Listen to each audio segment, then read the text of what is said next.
Hello again. Ask people to name a carnival in London, and the chances are that the only one which will spring to mind is the Notting Hill Carnival.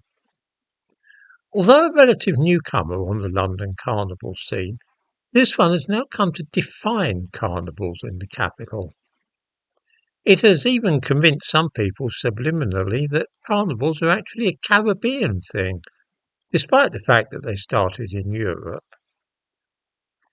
I am fascinated by the way that culture changes and mutates. Often one cultural tradition displaces another, which then dies out. It's almost as though there's not room for two competing cultures, and that one will always overtake another and supplant it. Sometimes an imported custom or tradition proves stronger than the native practices. Just as grey squirrels took hold here and replaced our own red squirrel, so too do the cultures of immigrants take hold and drive out British culture. This has happened in England with the celebrations known as carnivals. Carnivals have their origins in ancient Europe. The Romans and Greeks both had street celebrations which later developed into the carnival tradition. In the medieval period, carnivals were associated with the season of Lent, but by the 19th century they had become detached from any religious significance and were simply big parades for the sake of it, or sometimes to raise money for some worthy cause, like a hospital or something.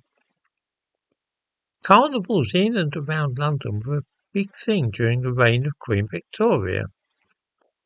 An annual carnival began to be held in what is now the London borough of Waltham Forest in the 19th century, and it was hugely popular, with floats, bands, and people dressed in exotic costumes, just as we see today in the Notting Hill Carnival. The Walthamstow Carnival used to last for a week. In the description to this video, I give a link to an item about this carnival from the local newspaper in Walthamstow.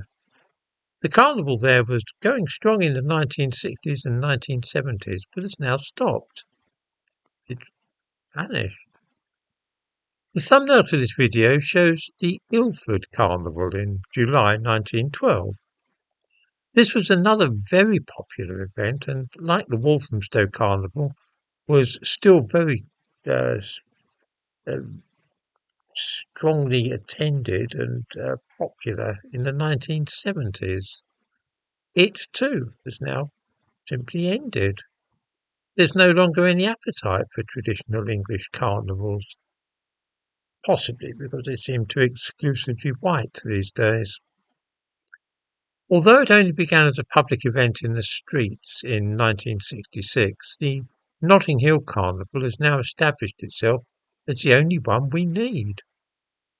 Older people in Ilford and Walthamstow might remember the annual carnivals there. I certainly do, for I spent my adolescence in Ilford.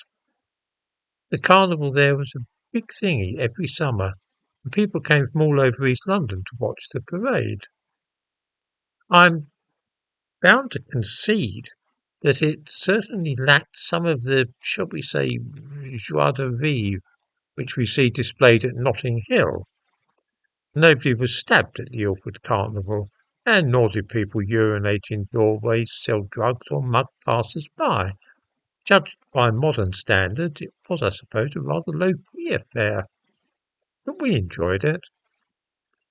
It is sad to see how Britain's own customs and traditions have been replaced in this way by those of other nations, and that even the memory of our own cultural ways is then obliterated. As I say, there's a widespread belief today that carnivals are essentially a West Indian affair, and hardly anybody realises that this country already had many flourishing annual carnivals a century before the first Notting Hill Carnival was held. In this way, young British people lose their own heritage and have to make do instead with stuff imported from other parts of the world.